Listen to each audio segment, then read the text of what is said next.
Good evening.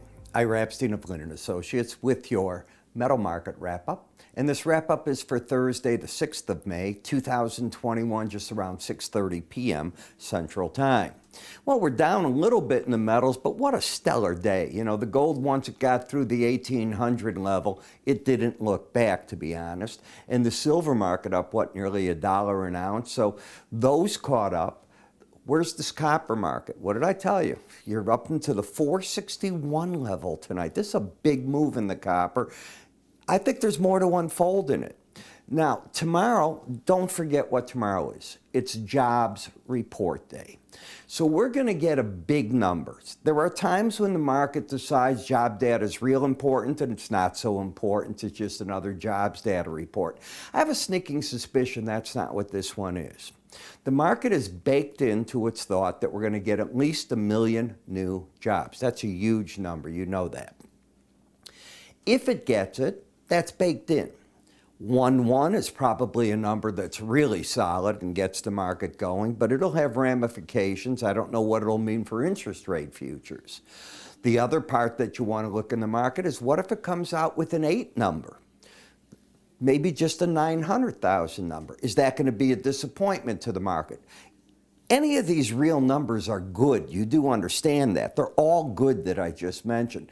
It's a question of what the market's baking in and what it's thinking. Keep that in the back of your mind. So let's go to the gold and just concentrate on that. As I talked to you the other day, this was Friday, and now here you are coming in to this week. This is a weekly chart. And that's last week. And you can see the market's up $47 for the week, up 2.5%, 2.75%, right in that range. Once the market cleared that 18-week average of closes, it has managed to stay over it. The odds are it's going to close in a pretty good note, but you don't know. What else happened here? We have been fighting in this congestion, and the question is which way to go. Now, you know I've talked a bunch of moving averages this week. You can see that the market stuck itself way up there. When you put on the swing line, you had coming in what? We have a pattern like this coming into today. Higher lows, but I didn't know what this was going to be, and I've said that to you each day. With today's action, I now have higher lows, higher highs, so the definition, finally a clean one, is there that the market's in a nice uptrend. The market has been fighting at what number? Remember I talk about that 18-day moving average. You know, I had an interesting question that came in on the YouTube channel. Why the 18, not the 20? Why not another number? And that's because how I've put this all together, I went back in time and looked, like I told you. I used to buy services that can optimize moving averages for each market. I found that not worth my effort. The cost didn't matter. I just wanted to know the effort. It wasn't worth it. So as I started laying layers, I didn't just come up with these techniques of a swing line, a moving average, a Bollinger Band, slow stochastics. I put them together. Why did I choose slow stochastics instead of MACD? Why did I choose them instead of RSI? Each one of these things was thought out over a long time span. It didn't just happen.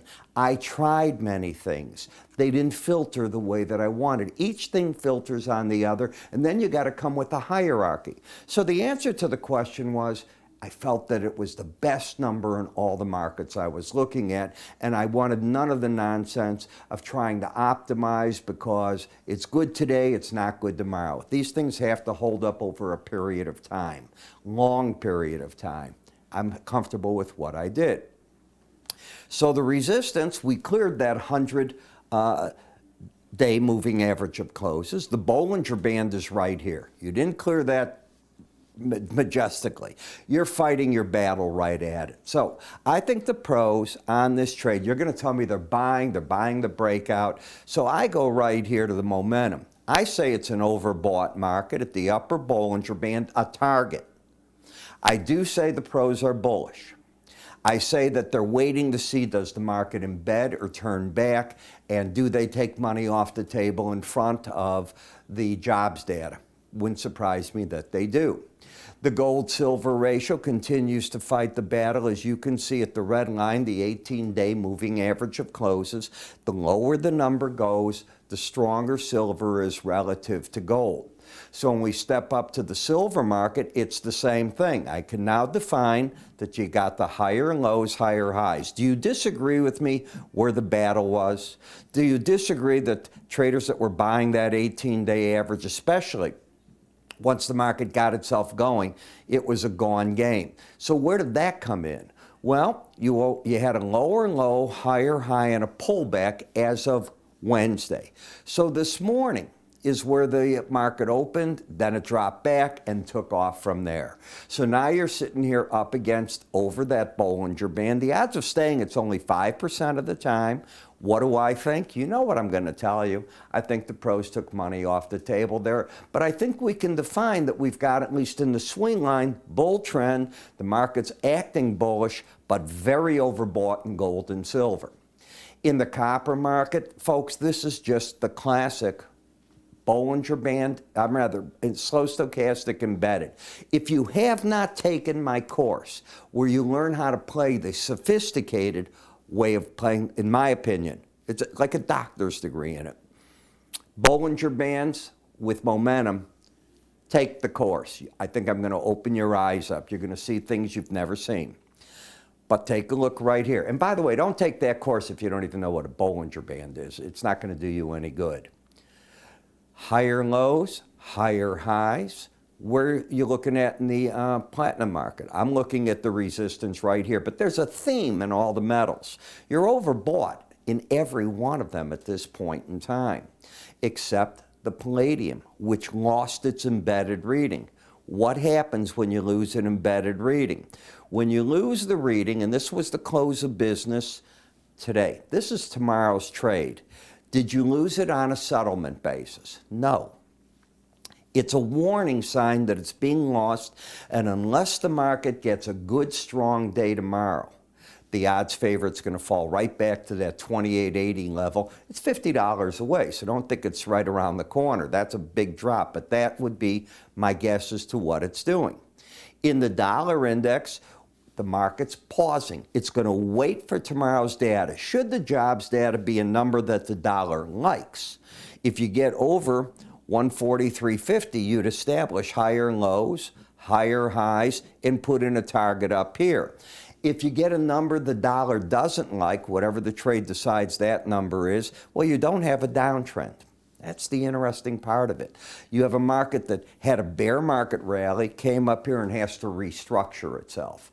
Last Ethereum contract, you know, this thing's got a big margin, but I told you which market's taken off. If you're trading those I used the wrong word, the micro Bitcoin. It's the micro, 1/10 of one Bitcoin. The volume's over the top. Lots of liquidity in it, and I know you just got to wait for this thing to mature. It will become the benchmark. That's my opinion. Traders can't afford the $200,000, $300,000 margin on, it's 38% margin of a Bitcoin contract. It's five of them. So you're dealing with a $100,000 margin. How many of you got $100,000 there to put up to trade a futures contract? But you got a couple of $1,000s. That's what I'm saying is going on. Higher lows, higher highs. This is that gorilla glue trade too. Remember what I call that? That's because when a market locks in on this Bollinger Band, it's often accompanied with this embedded slow stochastic reading. Now, when the red line closes under 79, I'll say the market's ready for a correction. I'm not saying that. This market still looks very bullish. You know, since the beginning of the year, this has taken off. I heard today, you know, everybody calls it Dogecoin. It's not Dogecoin. It's doggy coin. They put a dog up there. It was a joke to begin with. So it's like you say Detroit instead of Detroit. Okay? I laugh when all these people do this. And as I look at it, if you put $1,000, I was hearing it today on CNBC, into Dogecoin, you're $120,000 ahead since the first of the year. The first of the year. And you think this stuff's normal. And they're worrying today, I'm watching with the SEC now, investor concerns about the volatility in Bitcoin and all that. Well, when it has no value other than speculation in a Bitcoin, what do you think? It's never turned out to be that trade value. I am certain one of these cryptos will do it. Absolutely certain of that.